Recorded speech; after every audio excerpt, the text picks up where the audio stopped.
Rediscovering Podcast.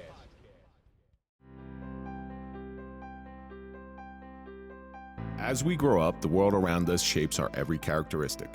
Sometimes lifting us up when we need it the most, and other times pushing us down so far we can't see the light. There are heroes and villains all around us that either lift us up or try to destroy us.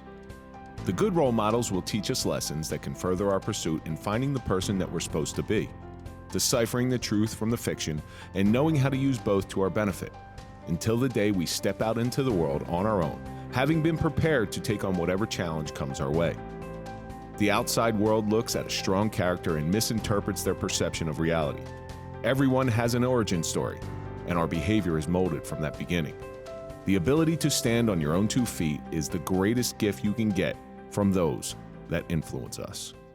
I'm Kevin Donaldson, always here with Mike Felice, and welcome to the Suffering Podcast. If you're a fan of overcoming adversity and overcoming suffering, then we're for you, because that's what we do here, and that's the stories that we highlight. So do me a favor, hit that like button, subscribe to the channel, please comment, ring the bell so you get notified of all of our new content, and now you can join. And of course, follow us on all social media so you can find out what we're up to when we're up to it.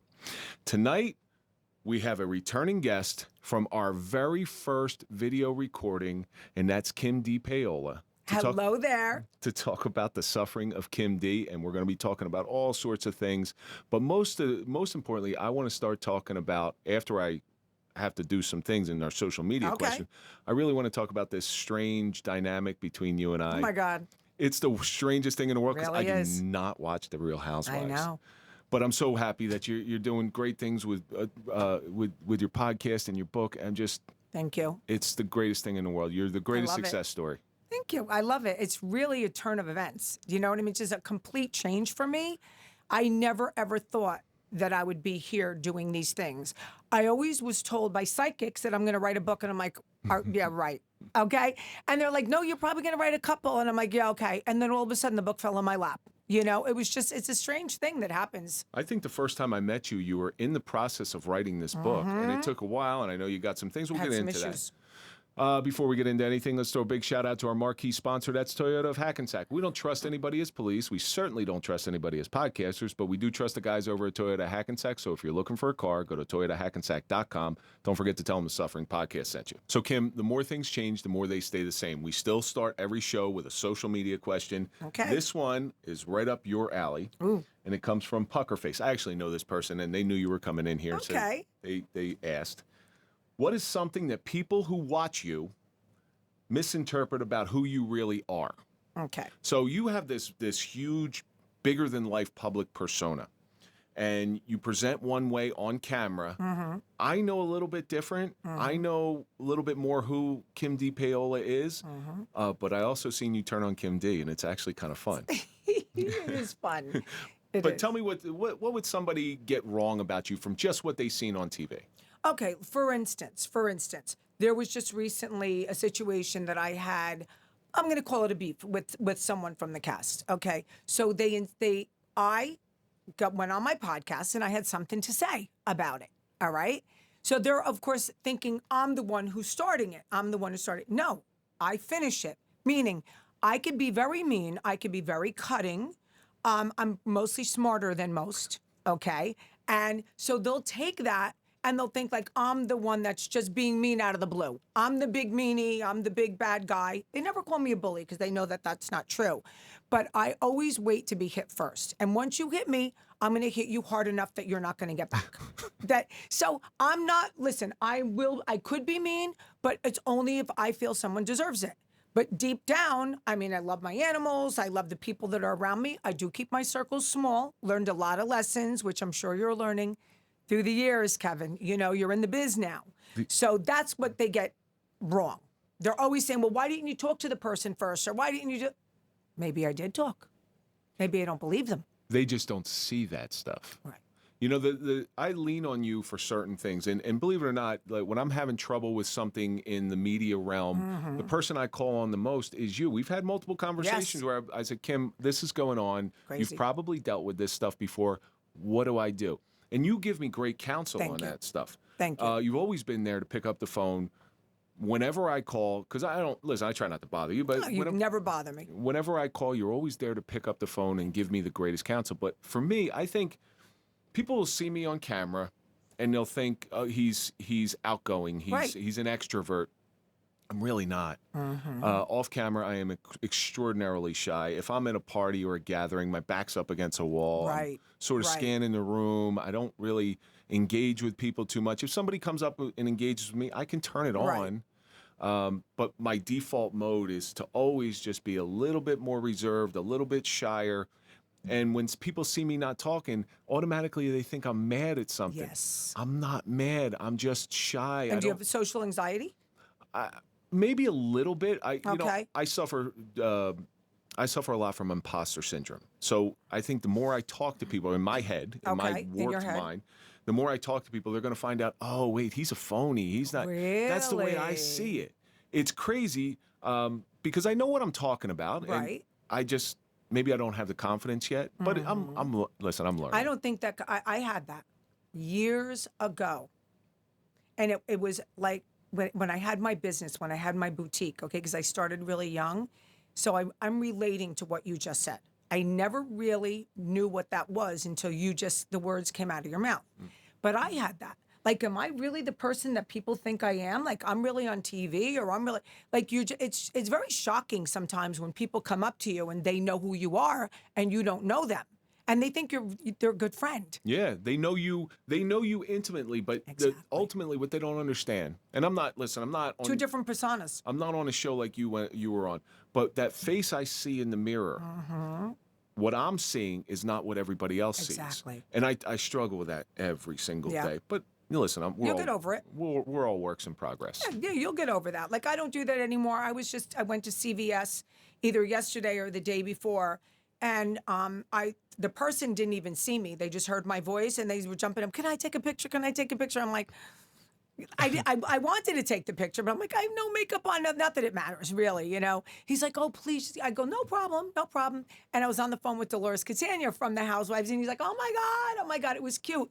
And my friend Kristen was there watching, and she's like, I can't even believe it. Like, during the day in CVS.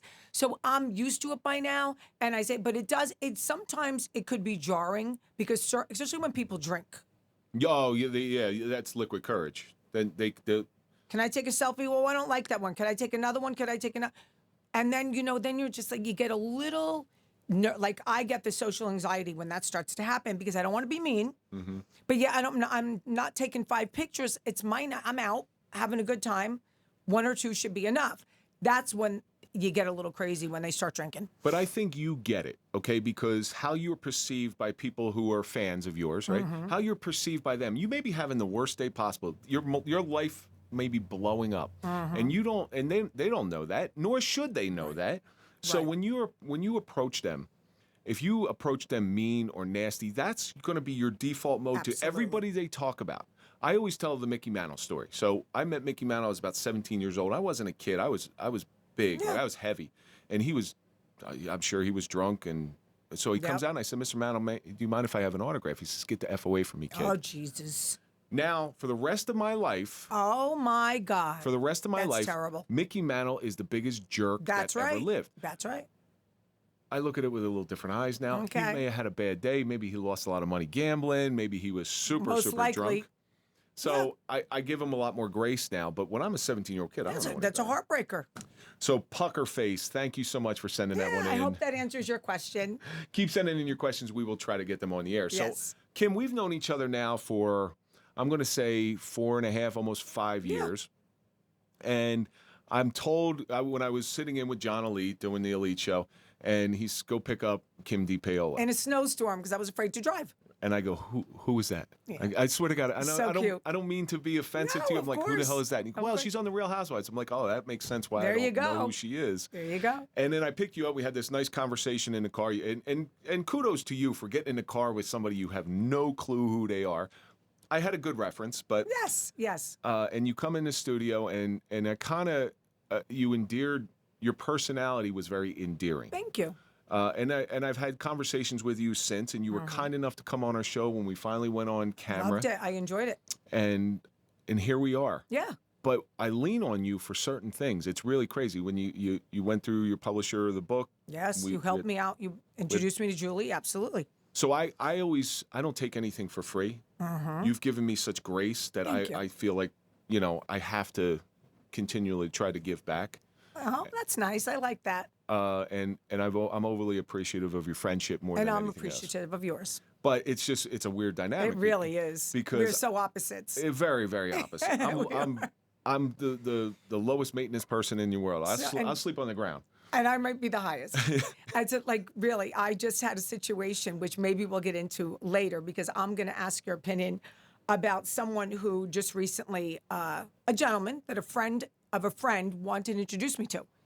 And I'll get into it later and how I just had to answer him. I never dated him. The date that he wanted me to go on was going to have me drive an hour to where he lived to go to the restaurant where he lived for brunch. And I just laughed because I said, clearly the person didn't describe me well as to who I am or the way I am. I'm not Kim D, just as a woman. I think So you're go more. ahead. I think you're more traditional. Like what I get Very from you, you're traditional, very see. traditional. Man needs to pick you up, open Or the car send a door. car service for me. Like now, you don't have to send a limo. But if you want me to go all the way to Chester to go on your terms, you should say, I would love to have you come to my town because there's a magnificent restaurant and I will absolutely send a car service for you and get you back and forth. Kim, Chester's got a lot of money. But you know what? Obviously, he doesn't like spending it because I was the one who was driving myself. I'm just telling you. I know. Chester's got a lot of money. No. But that's Old-fashioned girl, Kevin. I think that's kind of rude. I really do. Thank you. Maybe it was the way I was raised, or maybe it's the generation I came up from. I'm always going to be that traditional person. Yeah. I believe that a woman, you should open a door for a woman. I Absolutely. teach my children that. Always teach my children that. And I think it's something that's getting lost in this world, but it's coming back. Absolutely lost. It is now. Yes. It's coming Let's back. hope it comes back. Chivalry is not dead. It's just Thank sleeping. the Lord. It's just sleeping. Exactly. So I was so happy when you finally published My Life with the Big Boys. I was even more happy than when you started Get Real with Kim D. Yeah. Really. That's what I want to get in tonight. Okay. Is to really get real with Kim D, because I read your book. Okay. And I saw your life. I saw your life in a snapshot, and you've overcome so many different tragedies. The way you grew up, you were so. It seems like you were very close to your mother. And I remember when your mother passed, and Yes. the issues with her house. We spoke. And I like the fact that while somebody from the outside looking in on the way you grew up, they're like, wow, that had to be a really tough way to grow up. You don't present it that way. No. You present it as a really, really good way to grow fun up. and great, and I loved my childhood. I loved my life. Loved it. So why don't you give our audience a little bit about how you grew up? Because they know who you are. So I want to And hear. it's funny that no one knew. You know that. I was on 3 TV shows. I think I knew because you had mentioned it. But Right. you had mentioned it in the periphery and never got really into details. Right. Are you ready to enhance your skills and provide the best care to those who need it the most? I'm Kevin Donaldson. I'm Sherry Alsip.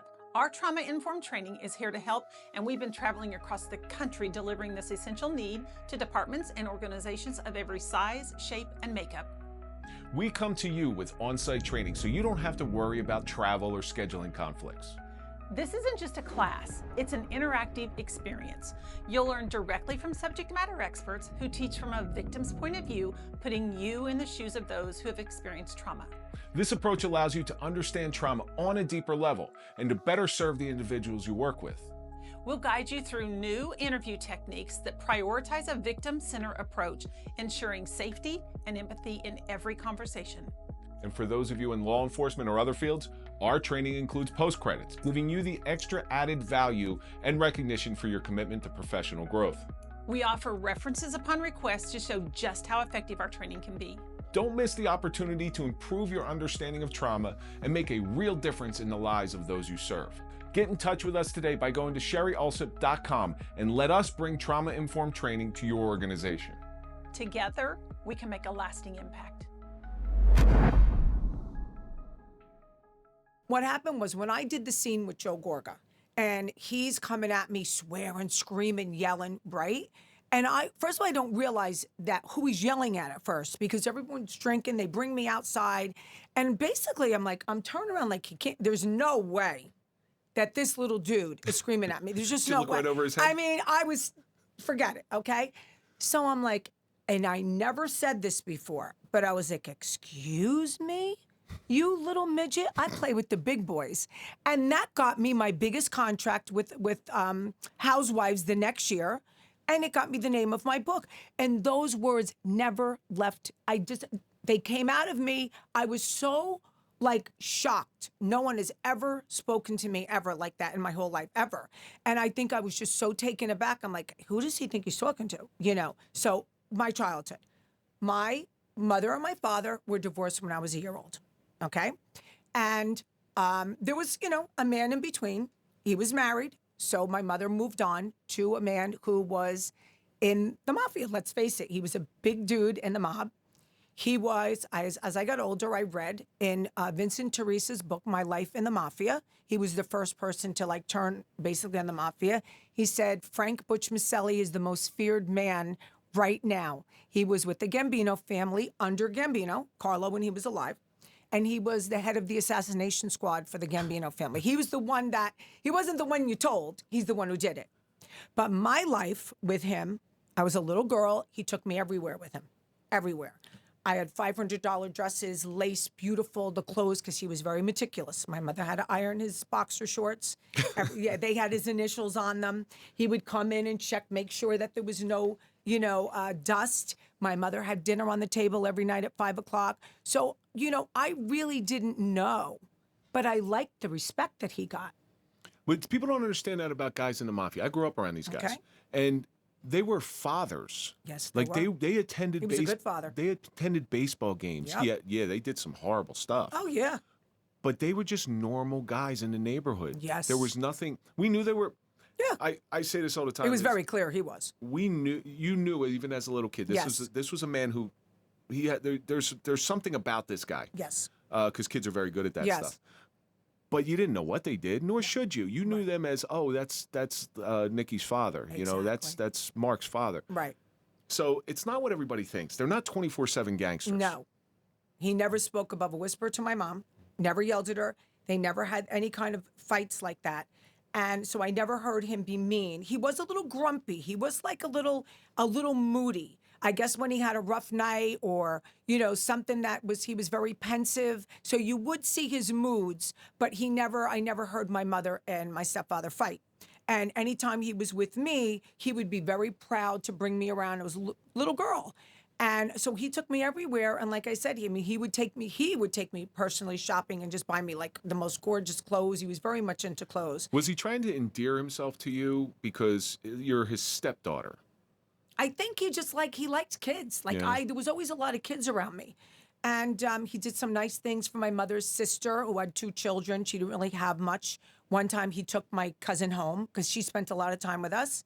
Walked in the house, there was no air condition, and he had 2 guys bring the window units. Window unit, yeah. He did that. And he would, every day he would be coming home with, I don't know, a fur coat or a trinket or everything. God only knows where he got them from. But that's the person that I knew. Right. That's the person that I knew. As I grew up later, I realized everyone on my street, the respect. The respect was there. He was feared. He was feared. I saw guys walking around in my neighborhood, and everybody made it a point to get in front of them, shake their hand, look them in the eye, and say, "How are you, Mr." Exactly. So, my neighborhood was Nicky Scarfo. Right. Yes, Mr. Scarfo. No, right. Mr. Scarfo. Right. And I always called people, as a child, I always called people Mr. anyway, who are older than me. Yes. But I watched that. In real time, and I know exactly what you're talking about. And listen, they would give us a couple bucks. To go to yeah, he would throw hundreds around like it was nothing to the kids in the area, So, and when I was not a Girl Scout, I was a Brownie, and he wanted to make sure that I won the award for the most Girl Scout, like selling the most Girl Scout cookies. And I remember, and you're so young, but I remember you get the pamphlet that they have to fill out.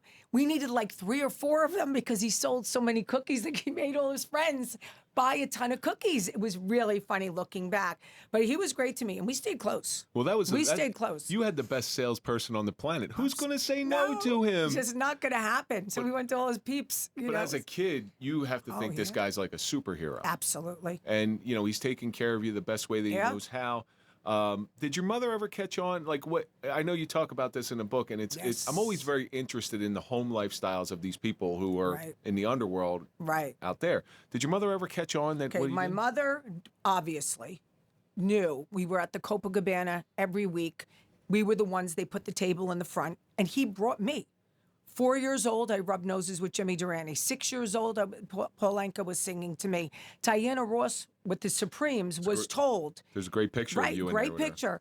She said, I don't take pictures. And they said, you're going to take this one. And she took it. Okay. So, you know, again, I was too little to know what was going on behind the scenes. He was a force to be reckoned with. You know, he really was. But my mother found out, okay, because I had a babysitter. It was always a man. And this guy was so lovely. His name was Alex, missing like a tooth. I remember him. And because he taught me how to swim. We had like a above the ground pool in the back. Later on, he put the in-ground pool. So he's teaching me how to swim. He's always there while they went out. And it was my communion.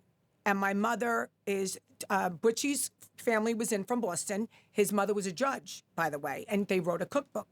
Him as his sister and his mother. She was a judge in Boston, okay? Medford. We spent a lot of holidays in Boston. I think that's why I have this crazy accent. With that said, my mother goes in the other room and hears something she's not supposed to hear because he wasn't coming around. Alex, where was he? He wasn't coming around. So my mother hears in the room, but she goes, come on, he's a nice guy. He's not going to say anything. We're sorry. There's nothing we can do. Okay? Kiss of death. Kiss of death. So now my mother realizes he's not with us anymore. My mother comes back, and I remember my mother going down for the count, passed out. She didn't realize, she never knew. She knew he was connected, but not that. You know, she didn't know how connected. But it sounded like he tried to save his life. He was kind of sticking up for him, yeah. But there's only so much you can do. Right. Yeah. They were just saying, you know. Yeah, the order comes down, the order comes down. Not going to say, he's not going to say, no, we had to do what we had to do type of thing. But it was his people. It was his guys, you know. So my mother hears this. She goes down for the count. She winds up in the hospital. She doesn't make my communion, okay? And she decides at that time, I can't live with this. This is way too much than I bargained for. And it was a fight to get out. She had to go to his boss, who at the time was Joe Paterno, and ask, you know, I want to leave. And she goes, I'm not going to say anything. I'm a stand-up person. The boss's wife was named Dottie. She had red hair and blue eyes. She was from the South. And my mother's name was Dottie, and she had red hair. And he had a thing for my mom, like his heart for my mother. And he allowed her to leave because these people were like, you just don't leave. Yeah, well, you're assuming that pillow talk is going to be information that can get them thrown in jail. Absolutely. Better to have a dead body than sit 20 years in jail. Correct. That had to be a scary time for your mom. Very scary. And your mother had to be an incredibly strong person to say, I've had enough. Yeah. She couldn't live with it. She was having a nervous breakdown. She really was. Did you ever wonder one time where Butchie takes you out during the day and you're out shopping and stuff? Meanwhile, a couple hours earlier, he's throwing somebody in the East River. Absolutely. It's amazing. It's really amazing when I think about it. Because when I read about it later on, he was really ruthless. Like, took people's life without even thinking about it. I know you adore this man, but on some level, the psychology of him, and the psychology of a lot of those guys, do you think it's a little bit of sociopathic behavior? Oh, yeah, where they can just flip on a dime. 100%. See, that's really scary because if they can flip on a dime and go from being this mean guy to this loving stepfather, he could have definitely done something to my mom. There's no question about it. What was his reaction when your mother? He was not happy. He was not happy, and my mother told me later that he wouldn't leave the house, and the phone rang, and it was Mr. Paterno, and he said, "I want you to leave, and I want you to leave her alone." And she said that, but she put the phone down and walked out. Then my mother wound up giving him the house, everything, like just to, but yeah, he put the phone down, but he wasn't too thrilled. There were threats that came in afterwards and things that happened, but him and Joe Paterno really kind of he was like a son to Joe. Right. And Joe took my mother's side, but she never forgave him for it. There was a major problem. Was it because Butchie loved your mother? Obsessed with my mother.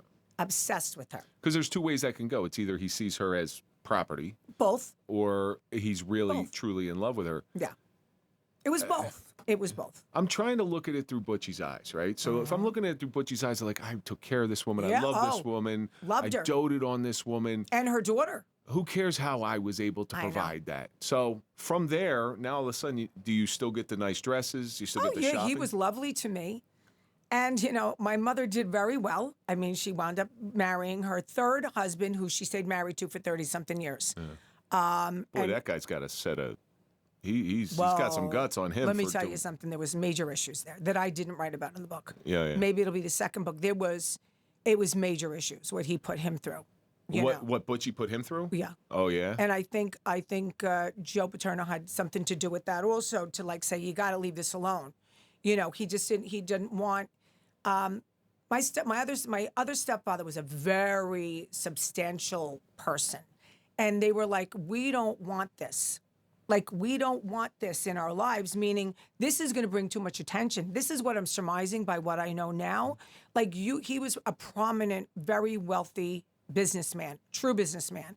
So I think they were told him, like, you need to back off because it's going to bring too much heat with us. That's the way I see it now. Okay. You know? Well, yeah.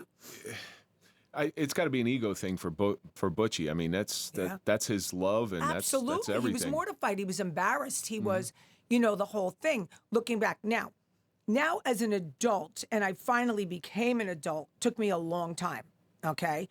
I look back and say, you know, of course I don't think what he was doing. It's horrible. To be with someone that can just walk out that night, kill somebody, and come back and, you know, have dinner on the table at 5 o'clock. Of course I don't condone that now, but when you don't really know what's going on and you love that life. Like, I loved going to the Copacabana. I loved the respect that they got. You kind of disassociate that. You decompartmentalize, that's the word, of the person that you know and the person that you find out he was. You don't see him that way. You just don't see him that way. But you see it with police officers all the time. We would go on calls where maybe you have a dead kid, always the worst call, right? Yeah. You have a dead kid, and then you have to go home, and your wife asks you, hey, how was work today? It was great. It was great. I mean, yeah. Awesome. Good day. Terrible. Everything's good. So the compartmentalizing, Yes. and that's why, you know, somebody like John and I get along, because we're Right. the same personality. We're on Yep. two sides of the fence, Yep. but we do understand each other once we've retired and moved on from those lives. Exactly. Exactly. Then your other stepfathers. Well, I can't see now. You're making me hungry for the second book. Yeah. Now, and that's going to be my. I'll do it. I'm going to I'll do encourage it. you. It was fun. I'm going to encourage you to do it. Thank you. I So will do it. you become this adult, and Yep. you write about some things in here that are very personal. Oh, yeah. Very, very personal. And I didn't even tip on that yet either. Your first love, Yeah. and you get very Graphic. detail oriented with that Yes. stuff. Yes. And I'm just trying to give you a little tease of what gets in there, but Yeah. very un-Kim like. Yes, because I don't talk about I know. sex. I don't really swear that off. You know, I mean, I am very, very closed up when it comes to that, and I'm kind of a prude. I wasn't then, but like I'm still old-fashioned. It was a catch-22 for me, you know. But you're still a young kid. Yeah, sure. You're still a young kid. Exactly, at heart. And at heart. young kids have these things called hormones that just go crazy. Exactly, exactly. And I don't think there's a person alive who doesn't remember their first love. No, of course. And I thought I was going to marry him. I can't remember his name though. Brian. It was Brian. Good-looking guy. Yeah. Looked like a model. I Yeah. hate him already. Yeah, I know. He was a musician. He was self-taught guitar, piano, and drums, and a singer. So he was in the band, and like that was my mindset then. You know, I loved it. I went to see him play. Me and him would sing together. It was my mindset. My mother was the one who came in and said, "You're too young. Like, you're too young. Stop. This is nonsense." But you were 17, if I remember. 18, you know, 19. No, she's like, "There's no way you're getting married right now. Oh, No way, no how," because the parents were ready to build us a 2-family house in Lincoln Park, and he wanted to get. My mother's like, "No, that's not happening." And you know, I don't know, her influence in some way. I was like, you know, okay, and it kind of distracted me, and I'm like, yeah, maybe she's right, and I start going out a little bit more, and you know. Well, your mother had some bad experiences. Yeah. She had a good experience, it sounds like, at the end. Yeah, at the end. But she had some bad experiences early on. I just thought I was too young. Maybe she saw herself in you a little bit because your father left so early. Yes. Now, how about your father? Did your father stick around? Love my father. Great guy. My mother left him. Yeah. My mother left him. Great guy. Like everyone loved him. He was just a great, nice man. You know, he owned his own business. He was nice. He was just a regular guy. Always dressed nice. He was a good dancer back in the day. Great guy, stayed my father, loved him. He came to every posh fashion show. You know, my mother and my father were best friends. If my That's mother nice. had an issue, she would call him. Holidays were spent with my mother and my stepfather, Tom, then, you know, and my father and his wife. You know, again, that's the right way to Yes, it co-parent is. because you didn't ask to be born. Nope. And they did the best they could. Hey, it didn't work out. Two people doesn't work out, but your blood's your blood. Exactly. And yeah, I think there's something in the old Italian code that if you have to be a good dancer in order to get the pretty women. My everyone says, why'd you marry him? Because he was a good dancer. Well, what happens when he stops dancing? Well, he saw it. Unfortunately, he One saw day it. he said his hip hurt and he can't dance. Exactly. So Yeah, you're no, like- he danced right to the end. No, it was cute. But my mother just outgrew him. She was very young, too. But then you start to almost mimic your mother's behavior. I did As much as your mother tried to push you away from the way she did things, Yep. I Pushed me see right into it. I see things in your book. And maybe why don't you get in a little bit into that because I see is it the lifestyle? These are all things I'm interested in. Loved it. Loved the lifestyle. It was in my blood. I loved it. Again, I love the respect. I love getting the best table. I love the Dom Perignon at the time. It wasn't Cristal, it was more Dom Perignon. It was something that how I was raised, and I really enjoyed it. And so, Well, is that attractive to a woman when they see their man? When they see their man garnering respect, Very. like people come up, shake their hand, they were very Yep. nice to him. Is that make a man more attractive? Power Yeah? is an Okay. aphrodisiac. That's what Henry Kissinger said. That Power is an aphrodisiac, so it doesn't necessarily have to be the handshaking, and that it's power. Some women don't. They don't even know what that means. They don't really care. That's not what they're into. those people with power exude that power. They don't have to. Yes. They don't have to exert that power all the time. They like That's who bleed they it are. out. It's like eating a lot of garlic, right? Exactly. Just bleeds right out of your skin. Exactly, and I sense it. I'm like a shark. So, That's it. how did this guy? Well, I forget his name. Oh, Frank. Yeah, Frank. There's a lot my of names. son's father. I guarantee it ends in a vowel. That's all I'm going to tell you. Yeah, exactly. How did this guy come into your life? Okay. I walk into a place called Gasper's on Route 23. It was a dinner club. And I'm with my friends, and one of my cousins are there, Gary. And he's like, come on, I'm with two of my friends and my cousin. Come on, come meet us. And meanwhile, they have the Dom Perignon. They were drinking. They were doing many other different things there. And they invited me and my friends. They actually, the two of them jumped over the red rope. They were in VIP. And I met him. And he was 10 years older than me. And the life, was the lifestyle, and sending the car services and going to Regine's and all that. And he told me that he was separated. He lived in another area of the house. I was 22. And he comes to pick me up, and my mother goes, because my mother knew we grew up in Elmwood Park. She goes, you live in that big house all by yourself? And he goes, no, I have a wife that I'm separated from with 2 kids or whatever. She goes, well, I don't believe you. And I don't want my daughter to be seeing you. And I'm like, well, I'm going to continue to see him. And she says, well, here, this is her car payment. This is her this is her that. You can take care. You want to take care of her? She's yours because she can't live here and see you. Wow. So he says, all right, I'll take her. He got me my own apartment. He bought me a Doberman Pinscher that I named Rufino Reserva Ducal. And that's how I found out he was married. Was he was married. He wasn't Married. separated. Married. So now, oh my gosh. I know. Married. How did you handle that? I didn't. This is where listen, I didn't care. I didn't care. I was 22 years old. I loved the life. I wasn't looking for anything great. And now I have my own apartment. I have my Doberman Pinscher, driving the best car, going to the best places.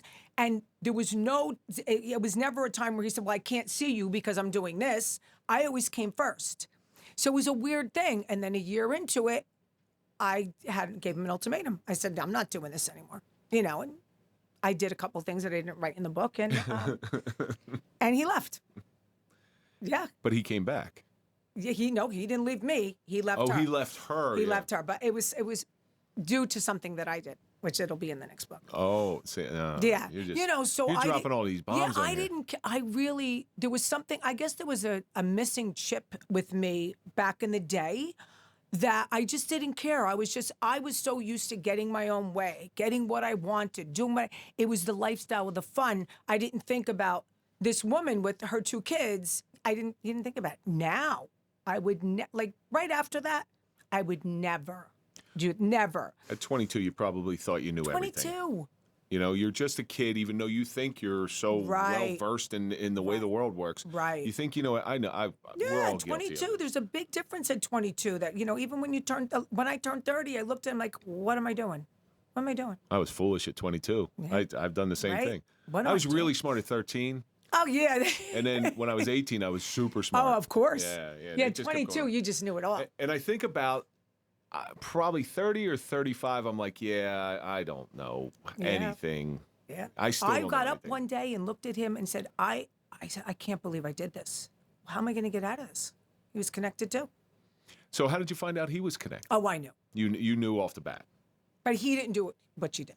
right? He was Bookmaker, you know. he was an earner. connected. He was an earner. Exactly. You know, so again, I'm not going to say if it's right or if it's wrong, but he didn't go that far. So people think mafia, Yeah. and they automatically think killer, Right. right? And that's not the way the mafia No. works. You had your killers, Exactly. and 9 times out of 10, the killers never matriculated the same way. Exactly. Earners Yes, matriculated. he was a major earner. So at the core of the mafia, it's all about money. All money. It's all money. You And know, they're not gonna hurt anyone who earns the big money for them. He was a major earner. that's why you have somebody like Michael Franzese, and people. I watch him from time to time. Yeah. I do like what he has to say, but I know that's why he was never. Well, number one, his father Was a big time guy. was a big time Big guy. time guy. The only person I know that did 50 years. I mean, crazy. Yeah, Sonny 50 Franzese freaking years. he did 50 years, and then died at like 102. Oh my God! I was gonna say, how do you even do 50 years? And the sad part was that one of his sons put him in there, and that's the sad part. But yes. he did his time, and you know he was that old school guy, Yeah. never spoke, He never was said never gonna anything. say a word. But Mikey was apparently a really good earner, so Yeah. everybody sort of left him alone, Yep. and he really didn't have to earn his bones the same way No, as other guys exactly. did. He was pulling. I think he was pulling it down like 27 or 30 million a month out of gas tax. Insane. Yeah. I remember the figures because I watched some of his stuff too. I remember it was insane. He was on Forbes. Yeah. Forbes. I mean, you can't, it's amazing. Yeah. So I knew, I loved, that was one of the main attractions for me, Yeah. that he was connected. Again, now, like after him, there would be no chance of me being with anyone like that. Like after I finally got away from him, it was harder getting away from him than it was from my mother getting away from Butchie. I didn't, you know, I had, What was the final straw for you with him? Because I just outgrew him, when and then you're I'm in like, love, yeah. No, it's- I don't think I was in love. I think that was the problem. I think I cared for him. I think I loved the lifestyle. After I had my son, the lifestyle didn't change, but I changed. I'm like, I can't raise my son and be up all night and partying and having guys all over my house, and he wasn't going to change. Well, I know there was a lot of friction when he left, and that's all written about in the book as well. But there is a beautiful moment where you realize everything's going to be okay, and it all has to do with your son. Because once you have a child, you know this whole. I'm well aware of this.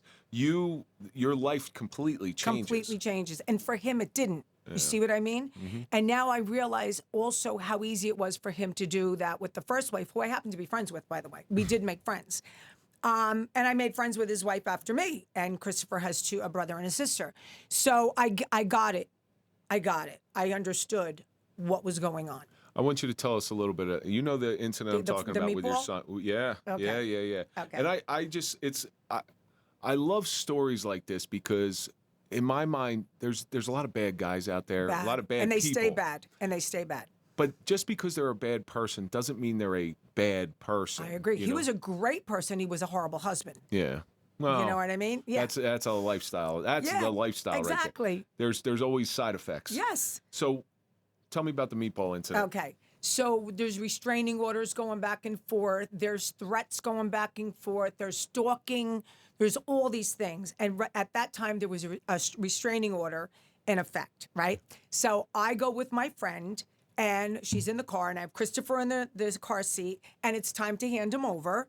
And Frank comes running out with a fork and a meatball, and I'm like, and my girlfriend looks at me, I'm looking at him, and like, is he going to poison you? And I knew there's no way he's going to, I knew that right at the time. And he goes, I just want you to taste the meatball. Like, I just want you to taste it. I rolled down the window. I'm like, all right, Frank, I've tasted it. And honestly, it really was a turning point for us. He still did some of the things, but I think we were so tired of the whole nonsense. I think he finally got a grip on himself, But I ate the meatball. I ate it. I think it was a nice olive branch. It was a nice peace offering. Yes. And it's actually a beautiful moment because you had a lot of anxiety about handing your son scared over to death. to this guy. Lunatic. Who's doing all these crazy things. Yeah. And I had to. The judge said, you need to let him see his son. And I knew that the girl was there. Mm-hmm. He met a new girl that I liked. Her name was Kim. And she said, oh, I got this, don't worry. And I'm like, oh my God, because you're handing over a little baby. He wasn't an infant, but he was young. So when he came out with the meatball, I was like, okay, I'll taste your meatball. And it was, And it was a moment that I realized, he doesn't hate my guts. He was hurt. We do strange things when we're hurt. Exactly. He was hurt. He was shocked. But the one thing I've learned about these guys is they love their children. Yes, they do. They really love their children. Yeah. And I'd say 99% of them never want their children to get involved in that lifestyle because they know it's not really a sustainable lifestyle. Right.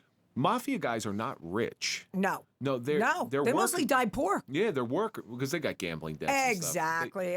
They're living the life. So watch Soprano. Remember Tony Soprano was always gambling. Always gambling. Always gambling. If they had, I think Goodfellas talks about it. Henry Hill said we would rob these guys to pay off the Shylocks on the side here. And it was always just always.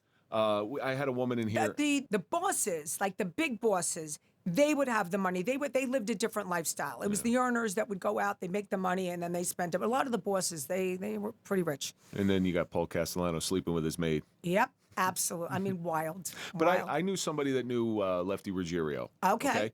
And they said Lefty never had two nickels. Like, that's one of the things that the movie gets right. Yeah. He never had two nickels because he was a degenerate gambler. Listen, they have a lot of addictions. And I'm not talking about drugs or anything like that, but just they have addictive type of narcissistic behavior. I've seen it. It's a rush. It's a rush for them. It's a rush. They love the rush. But it's a lot of the same things that you exhibit. Like, do you understand, Kim, if you were a man, I have a man's brain. I know you have a man's brain. Yeah. I firmly believe that if you were born a man, you probably would have some way gotten involved in the life. No question. Because you like the lifestyle, you think like... And I don't really have much fear.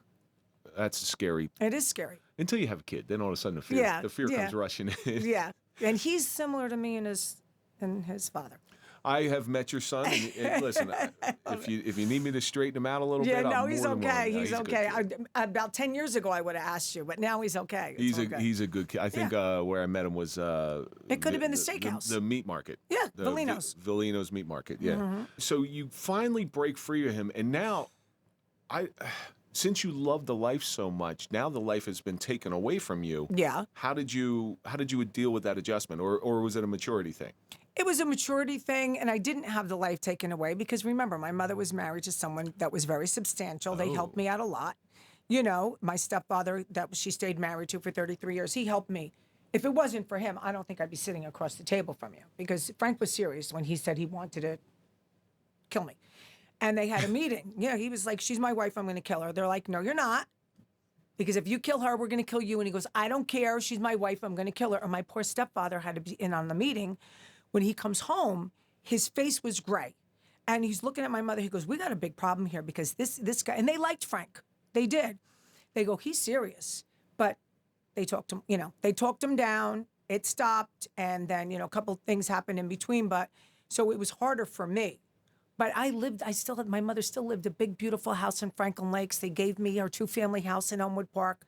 I picked right up where I left off. But that's funny because the guy who was apparently this super mean, bad guy in his professional life stepped in to try to save this little girl, because he'll always see you as a little girl. Yeah. Try to step in and save you from that stuff. But how long did it take you to realize that you came pretty close to not being here? Oh, I knew then. Yeah. I got so sick that they had to put me on a medication called Librex. that because I couldn't keep any food down. Like I was a -0 because I was scared to death. I knew that what he was capable of. I've seen the violence. Unlike my stepfather, my first stepfather, the second one who helped me with monetarily was my mother's third husband. The second one did step in though. He did. With that said, I mean, you know, he was violent. And he got violent with me. So I knew what he was capable of. He was not a butchie. He was different. This is the grim finish below the glossy veneer. That's right. That's what this is. Everybody, you know, and we have this thing in this country of romanticizing the mafia. Absolutely. From The Godfather. Well, guess what? That stuff really doesn't exist. Goodfellas and Casino, all this, the lifestyle, as you talk about. But this is truly the grim finish below the glossy veneer. It gets ugly. It gets really ugly. And you got to be very, very careful. And if you don't know the right people, or if I didn't have means or come from means, okay, I wouldn't be sitting in a seat. I wouldn't have enough guts, I don't think, to even walk away. So if you can go back and just hypothesize. Okay. If you didn't have your stepfather there for financial support and stuff, and Frank is still coming after you and he wants to kill you and stuff, why didn't you just turn tail and run? Well, I did run for a little while. Oh, you did? I took the money from the wedding. I went down the shore, and I hid out for the whole summer. Okay, and that's how I really got away from him in the beginning. I hid out, and so that time they were they talked him off the ledge. You know what I mean? They really worked their magic. I came home. I moved in with my mom, with my son. Again, for protection. And then finally, he went away. Frank went away, not because of me. He went away because there was a RICO Act and there was a couple different things. And that he was away for a couple of years. When he got out, so that's what saved me. That's what really saved me. A little respite there for you, too. Yeah. You finally can, because I imagine there were many nights where you couldn't breathe. Oh, no. Listen, when I was in the house, I was fine leaving the house. When I was down the shore, I was having the time of my life. Because I felt like I was in a cage with him. Once I got home, it was at my mother's, I realized, I mean, this is the way I'm going to live. This is crazy. And that's not really a life you want to live. No. You know, constantly looking over your shoulder. And you didn't really do anything other than get involved with a guy who does bad stuff. Exactly. How many times did you get visited by the police when you were with him? When I was 8 months pregnant, the FBI, I was in a drive-through, and they came next to me and they wanted to talk to me. And I go, listen, I have nothing to say. And that's obviously when the investigation was starting. Okay, so they were trying to ask me all kinds of questions. I go, well, I got nothing to, don't look at me. I know nothing. They came to see me plenty of times. I'm like, I know nothing. He don't tell me about anything. I don't see anything. And then, I had Chris. And, and I just was like, I can't. It was like my mother, I can't live I don't want to live like this. I just don't want to live like this. Now, your mother's in the background, seeing you go through the same thing that she went through. Same thing. She had to be at wit's end. Unbelievable. Her and my stepfather, Tom, not butchie Tom, would come to the house and just say to him, can you not bring the guys here every night? She's upstairs with the baby. And he would get nasty with them. He'd be like, this is my effing house. I'll do what I want. Yeah. Yeah. He got nasty. When they turn on a dime. Now, did your mother try to pull you closer, or sort of okay, she's in this mess, there's not much I can do? They didn't want me to. They really were nervous about me leaving him. I think I don't, my mother, when I sat down, I went to my stepfather at his chemical company with Chris, and I'm like, I want a divorce. He goes, you just, I got pregnant on my honeymoon. He goes, you just really got married. I said, my son was 8 months old. I go, I don't care what I have to do. I'm getting a divorce. And he freaked. They knew that there was going to be issues. They knew. Did he ever get physical with you? Yes. Yeah. And after he got physical with you, did you still stay? No, that's when I left. That's when you left. That's when I left. So now we're starting to see a transition from somebody who is so engrossed in this lifestyle to really being able to play with the big boys, because you're finding your voice, you're finding your power, and you've watched these men. You know who these men are. Yep. And he was a different breed. When you were out with Frank, when you were done with Frank, did you think that's it? I'm done. Dating's not happening. Well, no. I was 30 years old and looking good and feeling good. I was a little nervous, but remember then he went away. So I had my freedom, and then I dated, but the person that I wound up getting married again, and the person that I married was a sports agent. Okay. And he was a jock, and he was very different. He was the lifestyle, but not that lifestyle. Legitimate Very well money. educated, good looking guy, whatever. He dealt with Frank on a number of occasions, okay? Physical. And I believe, like, I think I cared for him a lot, but I believe he was like almost like, he almost like rescued me. Like I felt safe, like, oh my God, he can actually take Frank on and he would do this for me. Like who else is going to want to be going through this? Step up to a guy as serious as Frank? Exactly. So I think that's what led me to that. And that didn't last very long. I was with him for a while, but we got married, that ended. And then, it was another relationship and another one. And now I'm done. 13 years single. Frank, the last one passed away. Frank passed away as well, right? Frank passed away when my son was 11. He had Pancreatic cancer. So it was probably We knew in quick. 30 days. Wow. He called me. We were this close. He called me and he was crying. And he said, I'm dying. And he said they gave me like a month to live. And I'm like shocked. And me and my mother went to see him every day in the hospital. And he died in 30 days. How much strength did that take for you to go see a man who abused you? I didn't see him that way anymore. Yeah. I didn't look at him that way anymore. I was over it. That's grace. That's Yeah. what that is. That's grace. Yeah, I was over it, and I didn't. You know what I did? I said, you know what? I hurt him. He hurt me. Should he have ever put his hands on me? No. What he did was really bad. Like he strangled me, bit my face. That was really bad. I think that night he might have been drinking. He might have been high. He was doing a lot of shit. So I didn't forgive him. I mean, I didn't forget, but I forgave. Yeah. You know what I mean? You don't forget, but you forgave. And I didn't want him to die. He's my son's father. We were past it. I speak a lot about forgiveness on this show. You have to forgive for yourself. And the reason you forgive is because until you forgive that person, they hold weight on you. That's right. They will always hold space in your brain Yes. rent free. And once you forgive, it's this craziest thing. And please tell me if I'm speaking out of school. But once you forgive, it's like It's amazing. and you just let go of everything. It's amazing. And that's how my mother and I went to see him every day. And my son took it really hard. He took it really hard. Because when they say between 11 and 13 is the toughest ages to lose a parent. So I dealt with that. But we went to see him. He had a young wife. He had 2 young babies. And he passed away. And, when I wrote the book, Kara wanted it, his wife. And I'm like, oh my God, I really don't want her to have it. And she says, Kim, I heard you speak on this and the same thing happened to me. She goes, you're not saying anything that I didn't go through. She goes, I'm not going to be shocked and I'm not concerned that you wrote it because it's the truth. It's funny too because that just it validates the fact that it wasn't you. No. Because a lot of times abused people will say, "Oh, what did I do? What did I do?" But the fact that she went through it too. Yes. Now you have some sort of mutual bond. Is like, yeah, we went I through. felt better. We went through combat together. Yes. Even though we weren't in the same place at the same time. Right. And now you're living life on your own after your last husband. And you're learning to stand on your own 2 feet, and you open up Posh the store, and you become Kim D. It's amazing. I opened up in August. I met the girls in September. And that's the point where you actually become Kim D. Yeah. But the cool thing about you and what I really love about the book is all these lessons that you learned from these men, from these very dangerous men. Very. You somehow play that into your role on the Real Housewives. Oh, yeah. And you do a very, very good job. Thank you. And you're not afraid. You just have. I know you've had. And please don't mistake me for watching this because I can't. There's some women on there, Kim, that it's like needles in my ears. I feel the same way.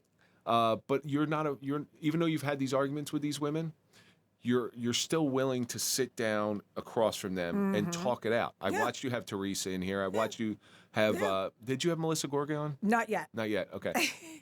But I've You watched, never know. And you and Teresa were at each other's throats. Oh yeah. But that speaks to the type of person that you are.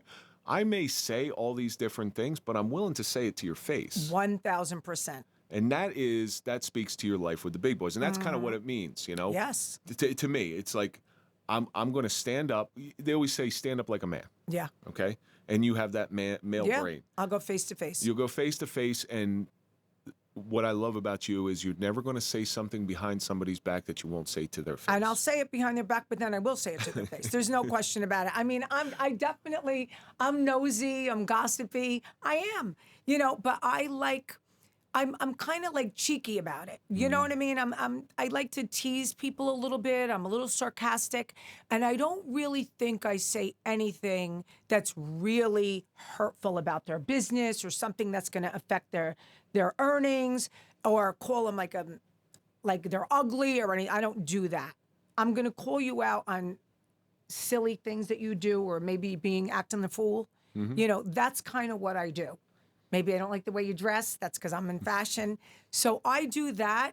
And it takes a lot for me to, if I get really angry, I'm going to hit you below the belt, but still not call you a detrimental name, you know. All I ask you is please do not make fun of me, because Daryl. I'm walking up the stairs here tonight, and I'm like, Kim's coming in. Ah, crap. You have a nice black T-shirt. I love it. This is Suffering Podcast. I love it. I really should have dressed better. No, this I'm is sitting perfect. across from a fashionista, and I got It's all this on. good. It's all Tell me some of the lessons you learned growing up that you used on the show to your benefit. That's really what I love about.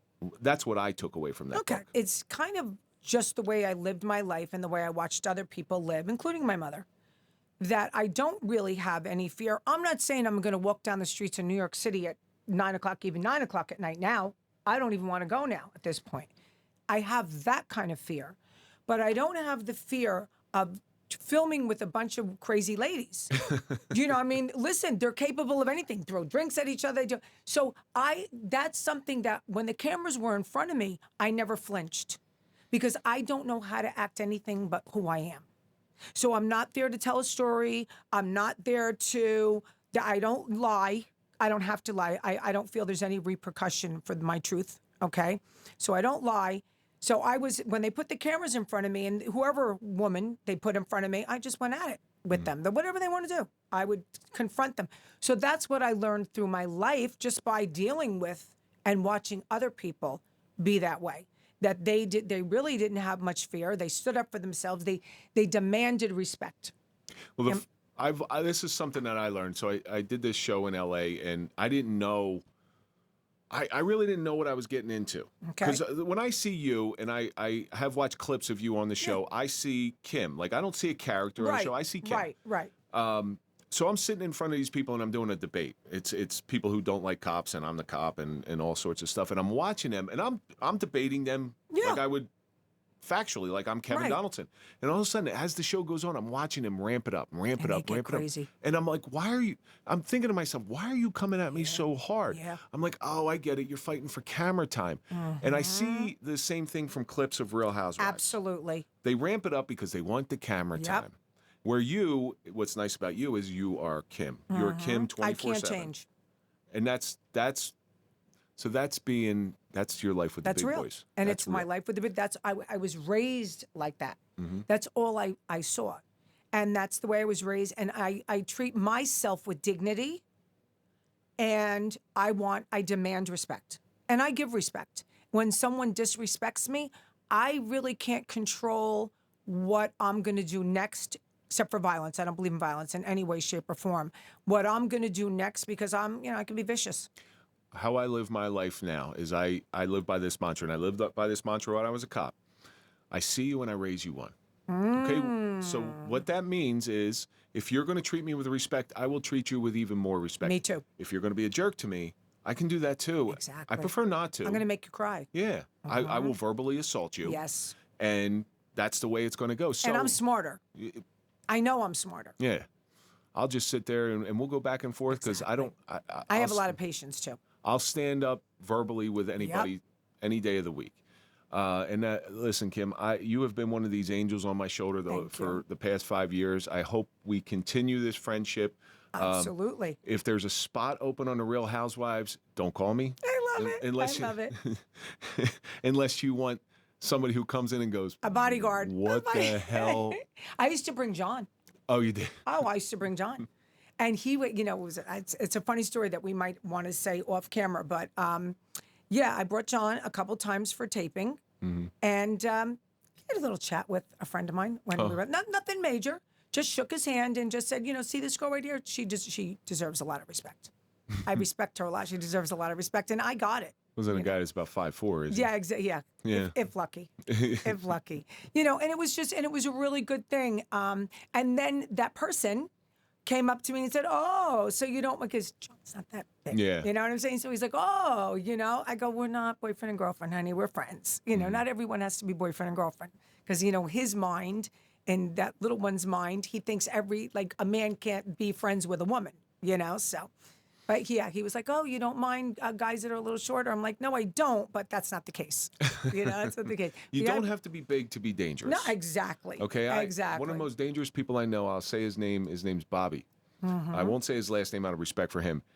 He is about 5'7", Okay. soft-spoken, very kind. Most of them are. But he will kill you. Oh, yeah. He does Filipino knife fighting.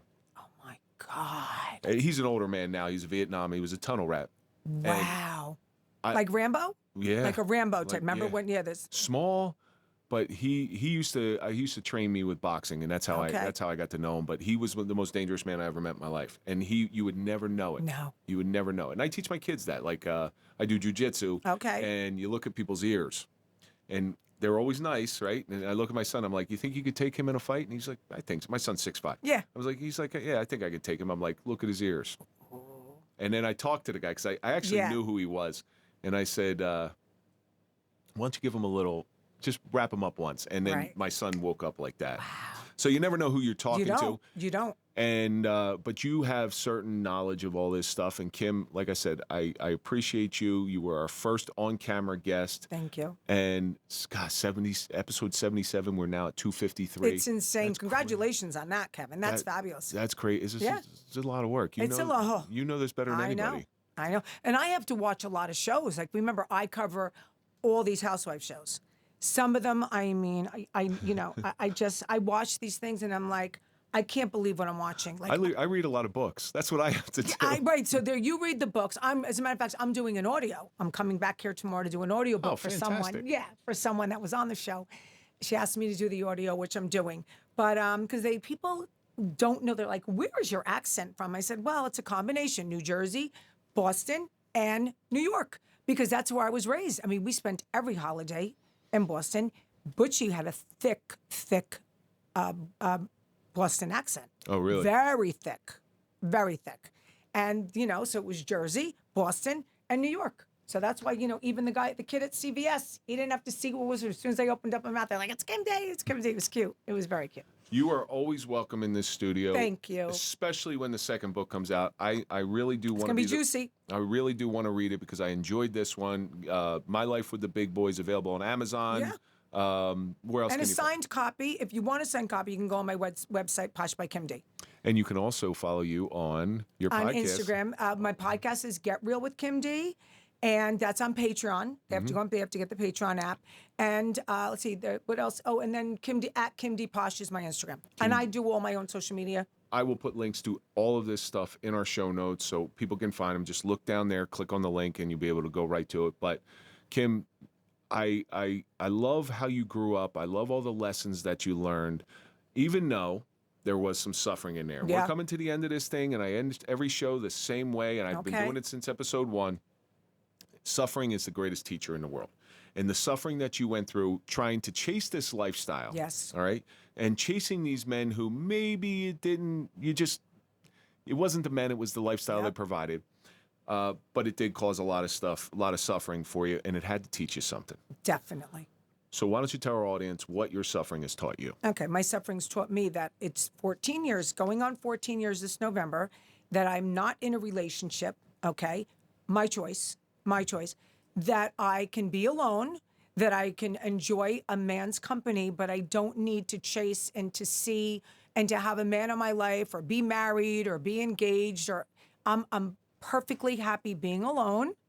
I have a lot of friends, I have my dogs, and I always thought that like a man completes you. I complete me. I'm very happy. I complete me. If something comes along down the road and someone's kind and funny, and there's a couple other things that they need, that's fine. But that's what it taught me. I had to go through all of that to really realize, my God, I need some time alone. I really did need time for myself. I was never alone. I was always with someone, always in a relationship. I think if you need somebody else to complete you, you're going to be missing that piece for That's right. a long, long, long time. I'm happy alone. I really am. And a friend of mine who's not, alone, says, I have never seen you more at peace, because she's known me through all the relationships. You're at peace. You have peace in your life. You're Is this Lorraine? No, it's not Lorraine. Lorraine is alone. But no, you're at peace. And she goes, and I could just see it. I can feel it. And she's right. But that doesn't mean that it's over. It just means that I've learned to be comfortable in my own skin. And I like it. I really like it. I don't have to answer to anyone. I'm kind of tired from this. Well, your dogs. You answer to your dogs. I answer to my dogs. I know that for a fact. And I like answering to my dogs. I do. But I'm a little tired. You know what I mean from this? Like, I'm happy, but this really, when I look back of all these relationships, and I left everyone. I left all the relationships. It was my choice. But I'm a little tired. That's why I like to stay home a lot. You know, very into my own space. And I'm happy. I'm happy. Well, you're living life on your own terms now. Exactly. Kim, I appreciate you. Thank you for coming in. Thank you. Anytime. And I loved it. I loved it. We always there's no downtime with us. No. Ever. When I get tired of talking, you pick it up. And when you get tired of talking, I'm ready to go. It's been a pleasure. That's going to do it for this episode of The Suffering Podcast, The Suffering of Kim D with Kim D. And let's think about all the stuff that we learned. A bad guy is not always a bad guy. Parents can protect only so much, and then you follow in their footsteps. There is a definite grim finish below the glossy veneer of that criminal life. But most importantly, it's always your choice. Yeah. Kim D will tell you that one. And that's going to do it for this episode. Don't forget to go to popple.com, put in the code TSP20 for a 20% discount on your digital business card. Follow us on all social media. That's Instagram, Facebook, TikTok, Clapper, OnlyFans. It's not really OnlyFans. OnlyFans. I'll explain it to you later. Follow me at Real Kevin Donaldson. Of course, follow Suffering Podcast, and we'll see you on the next episode.